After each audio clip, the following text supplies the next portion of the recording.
Mummy, ये भाभी ने मुझे हरे रंग का सलवार सूट क्यों पकड़ा दिया? मैंने तो आपसे कहा था मुझे गुलाबी सूट ज्यादा पसंद आया है। सौम्या अपनी माँ अनीता जी से बोली। तो अनीता जी बोली, अरे तो तेरी भाभी से तू गुलाबी सूट भी मांग ले। तेरी भाभी की इतनी हिम्मत थोड़ी है कि मुझे मना कर दे। आखिर तू इस घर की बेटी है, तूने जिस चीज पर हाथ रखा है मैंने तुझे वह चीज दिलवाई है। तू क्या फिक्र करती है? सौम्या खुश होकर अपनी भाभी अर्पिता के कमरे में चली गई। देखा तो अर्पिता कुछ साड़ियां अलमारी में जमा रही थी। सौम्या बोली, अर्पिता भाभी नई साड़ियां खरीदी हैं क्या? अर्पिता बोली, नहीं सौम्या दीदी, यह साड़ियां मेरे मायके वालों ने दी हैं, तो बस इनको ही अच्छे से रख रही थी। इतनी सुंदर साड़ियां देखकर सौम्या के मन में फिर से लालच आ गया। वह बोली, भाभी आपके पास तो बहुत साड़ियां हैं, इनमें से एक साड़ी मुझे दे दो। अर्पिता कभी अपनी नन्ही सौम्या को किसी चीज के लिए मना नहीं करती थी। सौम्या जो भी मांगते देती, मगर यह साड़ियां अर्पिता के मायके से आई थी और अब तक अर्पिता ने एक बार भी नहीं पहनी थी। मन तो बहुत हुआ कि वह देख कि सौम्या दीदी, माँ ने बड़े प्यार से भेजी हैं मुझे ये साड़ियां और मैंने एक बार भी पहनी तक नहीं है। मगर उसे सासू माँ के वह शब्द याद आ गए जो अर्पिता की शादी के बाद उससे कहे गए थे कि अर्पिता, जब तक हम जिंदा हैं हमारी बेटी सौम्या को कभी यह एहसास ना हो कि अब यह घर उसका नहीं है। वह जो भी तुमसे मांगे उसे बेझिझक दे देना।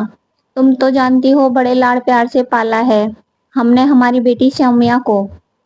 बस इसी बात का फायदा सौम्या ने जमकर उठाया। सौम्या अर्पिता की हर चीज पर अपना हक जमाने लगी। कभी अर्पिता की साड़ियां, कभी अर्पिता के महंगे महंगे सूट, और एक बार तो सौम्या ने खड़े खड़े अर्पिता के कानों में से आर्टिफिशियल झुमके तक उतरवा दिए, यह कहकर कि उसे यह झुमके बहुत अच्छे लगे। आज भी अर्पिता शॉपिंग करने गई थी तो सलवार सूट लेकर आई थी, एक अपने लिए और दूसरा सौम्या के लिए। सौम्या हरे रंग का सलवार सूट तो ले चुकी थी, मगर अब उसे वह गुलाबी सूट भी चाहिए था जो अर्पिता ने अपने लिए रखा था। इसलिए वह अर्पिता के कमरे में आई थी, मगर वहां उसकी नजर अर्पिता की साड़ियों पर पड़ गई, जिसे मांगने में सौम्या ने बिल्कुल संकोच नहीं किया और अर्पिता ने उसे अपने मायके से आई हुई साड़ियां भी दे दी, यही सोचकर कि घर की बहन बेटी को कभी किसी चीज के लिए मना नहीं करना चाहिए। अब कहीं जाकर सौम्या के मन को सुकून मिला। 2 दिन बाद सौम्या पूरे 1 महीने मायके में रहकर अपने ससुराल वापस जाने वाली थी। इसलिए अर्पिता उसे विदाई में देने के लिए सामान बाजार से लाई थी। जब भी सौम्या अपने मायके आती अर्पिता उसके स्वागत से विदाई तक कुछ कमी ना रखती। फिर भी उसके जाने के बाद अनीता जी बहू अर्पिता को कुछ ना कुछ ताना दे ही देती कि उसकी बेटी की आवश्यकता में यह कमी रह गई। अर्पिता कुछ ना कहती क्योंकि वह वैसे भी इस घर में प्रेम विवाह करके आई थी। अनीता जी का बेटा कृष्णा और अर्पिता साथ में एक ही कॉलेज में पढ़ते थे, जहां उन दोनों को एक दूसरे से प्यार हो गया था। अर्पिता के घर वाले तो शादी के लिए तैयार थे, मगर कृष्णा जी की मम्मी अनीता जी को मनाने में कृष्णा को बहुत पापड़ बेलने पड़े थे। कृष्णा और अर्पिता भागकर शादी नहीं करना चाहते थे, इसलिए कृष्णा ने अपनी पूरी मेहनत लगा दी थी अनीता जी को इस शादी के लिए मनाने में। बहुत मिन्नतों के बाद अनीता जी इस शादी के लिए तैयार हुई थी। कृष्णा और अर्पिता की शादी के बाद भी घर में राज अनीता जी का ही चलता था। अर्पिता एक पढ़ी लिखी और समझदार लड़की थी, वह किसी का दिल दुखाना नहीं चाहती थी, इसलिए घर में अपनी सास और ननद की मनमानियों पर भी कभी आवाज न उठाती। आज सौम्या अपने ससुराल वापस जाने के लिए कमरे में पैकिंग कर रही थी और अर्पिता सौम्या की फरमाइश पर रसोई में आलू भिंडी की सब्जी, चने की पूड़ी, पराठे और गाजर का हलवा तैयार कर रही थी। अर्पिता ने सौम्या को रास्ते में ले जाने के लिए भी पराठे, अचार और सब्जी पैक कर दिए थे, जिसे लेकर अर्पिता सौम्या को कमरे में देने पहुंची। सौम्या बोली, भाभी आपने मुझे साड़ी तो दे दी, मगर उस पर मैचिंग ब्लाउज और पेटीकोट देना भूल गईं। अर्पिता बोली, दीदी वह तो अलग से खरीदना पड़ेगा। अगर आप कल याद करती तो मैं कल आपके लिए मैचिंग ब्लाउज और पेटीकोट ले आती। सौम्या बोली, कोई बात नहीं भाभी, साड़ी तो मैं अभी लेकर जा रही हूँ, मगर आप मैचिंग ब्लाउज और पेटीकोट लेकर रखिएगा, मैं अगली बार आऊंगी तब ले जाऊंगी। अर्पिता कभी अपने मायके में अपनी भाभी से कुछ नहीं मांगती थी। उसका मानना था कि कोई अपनी पसंद से कुछ खरीद कर अगर लाकर दे दे तो अलग बात है, मगर मांग कर लेना कभी सही नहीं होता। मगर यहाँ सौम्या को देखकर अर्पिता यह समझ चुकी थी कि मांगने वाले का कभी पेट नहीं भरता, उसे कितना भी दे दिया जाए फिर भी वह इंसान मांगता ही रहेगा। सौम्या के मायके से चले जाने के बाद अनीता जी बहू अर्पिता से बोली, मेरी आंखों के आगे तो तुम मेरी बेटी का मान रख लेती हो, मगर जब मैं नहीं रहूंगी तब क्या तुम अपनी भाभी होने का फर्ज क्या इसी तरह निभा पाओगी? अर्पिता बोली, मम्मी जी अब तक आपकी बेटी को कभी कोई शिकायत का मौका नहीं दिया है तो आगे भी नहीं दूंगी। इसी तरह अब साल पर साल बीत रहे थे और सौम्या ने एक बेटे को जन्म दिया और अर्पिता ने एक बेटी को। इसी बीच अर्पिता के माता पिता भगवान को प्यारे हो गए थे। वहीं दूसरी ओर सौम्या के सास ससुर बहुत ज्यादा बीमार रहने लगे थे क्योंकि उन दोनों की उम्र हो चली थी, जिस कारण सौम्या हर समय चिड़चिड़ी रहने लगी थी। उसने घर में हर काम के लिए बाई लगा रखी थी, मगर उसे हर समय इस बात का मलाल लगा रहता था कि उसके सास ससुर की बीमार हालत के कारण वह कहीं घूमने नहीं जा पा रही है। उनके कारण उसे घर जेल जैसा लगने लगा था। वह अपने पति प्रकाश से बोली, प्रकाश क्यों ना हम दोनों अपनी अलग गृहस्थी बसा लें। प्रकाश बोला, सौम्या मैं अपने माता पिता का एक लौता बेटा हूँ, अगर मैं उनकी सेवा नहीं करूंगा तो कौन करेगा? सौम्या बोली, मैं कुछ नहीं जानती, मुझे बस यहाँ से ले चलो, हम कहीं अलग दूसरा फ्लैट ले लेते हैं ताकि वक्त वक्त पर इनको भी देखने आते रहेंगे। प्रकाश बोला, सौम्या दूसरा फ्लैट लेने जितने पैसे नहीं है मेरे पास। यह सुनते ही सौम्या ने ना आव देखा ना ताव तुरंत अपनी माँ अनीता जी को फोन लगाकर झटपट सारी बात बता दी।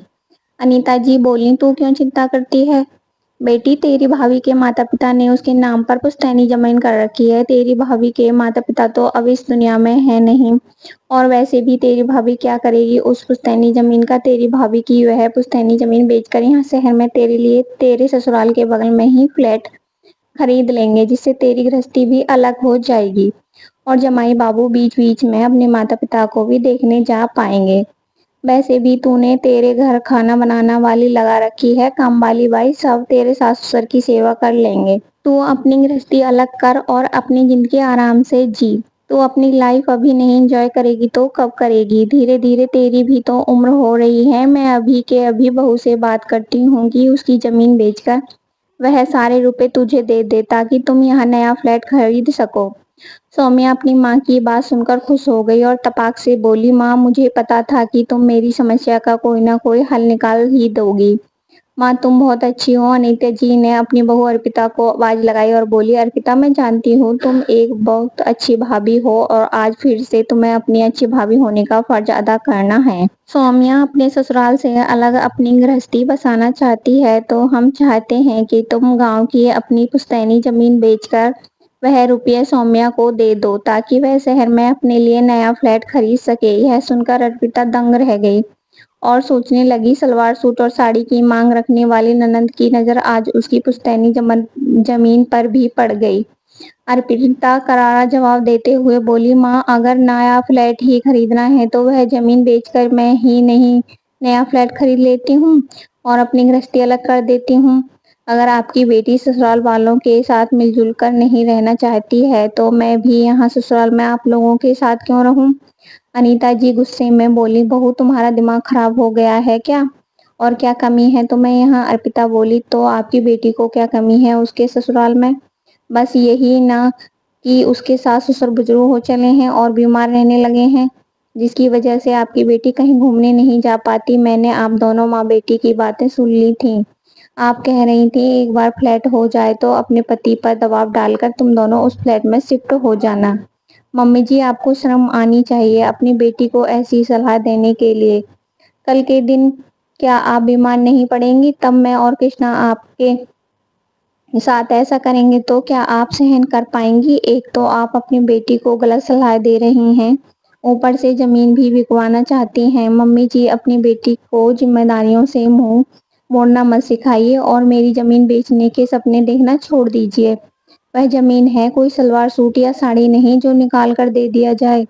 मम्मी जी अब तक मैंने रिश्तों की मर्यादा रखी, इसका मतलब यह नहीं कि आप मुझसे मेरा सब कुछ छीनती जाएंगी। बहू से करारा जवाब पाकर अनीता जी चुप हो गईं और अब उसके सामने कुछ बोलने की हिम्मत नहीं कर पाई, मगर मन ही मन में बड़बड़ाने लगी, इससे तो मेरी बेटी की खुशियां ही नहीं देखी जाती, जलती है मेरी बेटी से, तभी तो नया फ्लैट खरीद कर नहीं देना चाहती। शाम को सौम्या ने अपनी माँ को फोन किया और बोली, मम्मी भाभी से बात हो गई क्या? रुपए का इंतजाम हो तो जाएगा ना? अनीता जी बोली, अरे तेरी भाभी तो नालायक निकली बेटा, उसने जमीन बेचने से मना कर दिया है और अब तू वहीं ससुराल में रहे, वरना कहीं ऐसा ना हो कि तेरी देखा देखी तेरी भाभी भी अपनी गृहस्थी अलग कर ले और मुझे यहाँ बुढ़ापे में अकेले दिन गुजारने पड़े। यह सुनकर सौम्या उदास हो गई, क्योंकि वह अपनी माँ के भरोसे ही तो अपनी गृहस्थी अलग करने चली थी। सौम्या को अब अपने ससुराल वालों के साथ ही दिन गुजारने पड़ रहे थे, जो सही भी था। अनीता जी बहुत दोहरे चरित्र की स्त्री थीं, जो बेटी को अलग गृहस्थी बसाने का ज्ञान देती थीं और अपनी बहू को अपने सारे कर्तव्य निभाने का ज्ञान देती थीं।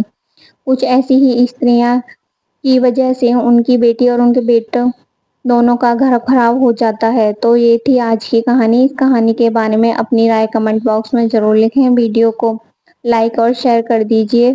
चैनल को सब्सक्राइब जरूर कर लें ताकि आपको रोज अच्छी अच्छी कहानियां सुनने को